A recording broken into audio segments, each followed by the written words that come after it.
BDC Vidyaniketan চ্যানেলে সবাইকে স্বাগতম। আজকে আমরা করব নবম দশম শ্রেণীর গণিতের এই যে আমার এখানে হচ্ছে 13.2 এর প্রশ্ন নাম্বার 5। আমার এখানে যে প্রশ্নটা দেওয়া আছে আমরা একটু প্রশ্নটা পড়ে নিই।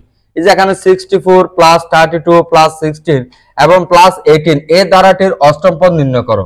এখন আমাকে যেহেতু এই যে গুণোত্তর ধারার অষ্টম পদ নির্ণয় করতে বলছে, তাহলে আমার এখানে একটা সূত্র প্রয়োজন। এই সূত্রটা হচ্ছে আমার এই সূত্রটা। তাহলে সূত্রটা দেওয়া আছে হচ্ছে n তম পদ সমান কত আছে যে a r two the power হচ্ছে n মাইনাস 1। তাহলে এখন আমরা লিখতে পারি, তাহলে এই ধারাটির প্রথম পদ এখন আমরা লিখলাম এই যে এখানে লিখলাম হচ্ছে ধারাটির যে এখানে প্রথম পদ এই যে আমার এখানে প্রথম পদকে প্রকাশ করলাম a। তাহলে প্রথম পদ এখানে দেওয়া আছে 64, এই যে এখানে লিখলাম 64। এবার আমরা বের করব এই ধারাটির সাধারণ। তাহলে আমরা আগে যখন মানে সমান্তর দ্বারা করতাম তখন আমরা এখানে লিখতাম সাধারণ অন্তর। এখন যেহেতু আমরা গুণোত্তর দ্বারা অঙ্ক করতেছি, এখন আমরা লিখবো সাধারণ অনুপাত। এখন সাধারণ অনুপাতকে প্রকাশ করি এই যে আমরা এখানে কি দ্বারা, যে রেশিও আমাদের হচ্ছে আর দ্বারা। তাহলে এখন সাধারণ অনুপাত বের করতে গেলে এই যে আমার এখানে হচ্ছে দ্বিতীয় পদকে প্রথম পদ দ্বারা ভাগ করবো। এই যে এখানে 32, এই যে এখানে 32 বাই তাহলে এখানে 64, তাহলে এখানে ভাগ করলে হবে 1/2। এখন আমাকে বের করতে বলছে এই যে এখানে কততম পদ, অষ্টমতম পদ। তাহলে এখন সুতরাং অষ্টমতম পদ সমান অষ্টমতম তাহলে পদ সমান। তাহলে এখন আমরা এ পরের সূত্রটাই লিখবো।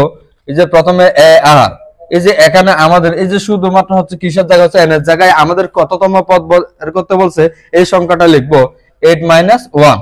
এখন এই যে আমাদের এখানে দেওয়া আছে এ, তাহলে এর একটা মান দেওয়া আছে 64 ইন্টু এরপরে আমাদের হচ্ছে আর এর মান দেওয়া আছে 1/2। এরপরে এই যে এখানে দেওয়া আছে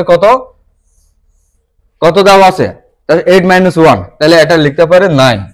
এখন সরি আমাদের এখানে যদি এই যে কত থেকে 8 মাইনাস হচ্ছে 1 হয়, তাহলে এখানে থাকে এই যে এখানে থাকে পাওয়ার 7। এখন আমাদের এখানে দেওয়া আছে 64, এই যে আমাদের 64 কে ভেঙে লিখবো আমরা, তাহলে কত হবে 2 to the power 6, 2 to the power 6। এখন এটাকে লিখলাম 1, তাহলে 2 to the power 6 into 2 to the power হচ্ছে 1। এখন আমরা এভাবে করে ভেঙে লিখলাম। এরপরে দেওয়া আছে আমাদের এই যে এখানে 2 to the power 6 R 2 to the power 6, এই দুইটা সংখ্যা যদি আমাদের চলে যায় আর তাকে কত এখানে 2 আর এখানে দেওয়া আছে 2 টু দি পাওয়ার হচ্ছে 1, তাহলে আমরা লিখতে পারি তো 1/2। তাহলে এখানে প্রশ্ন বলছিল ধারাটির অষ্টমতম পদ নির্ণয় করো। তাহলে এখন লিখতে পারি সুতরাং এই ধারাটির অষ্টমতম পদ সমান, সুতরাং ধারাটির অষ্টমতম পদ সমান অষ্টমতম এই যে এখানে পদ সমান হবে 1/2।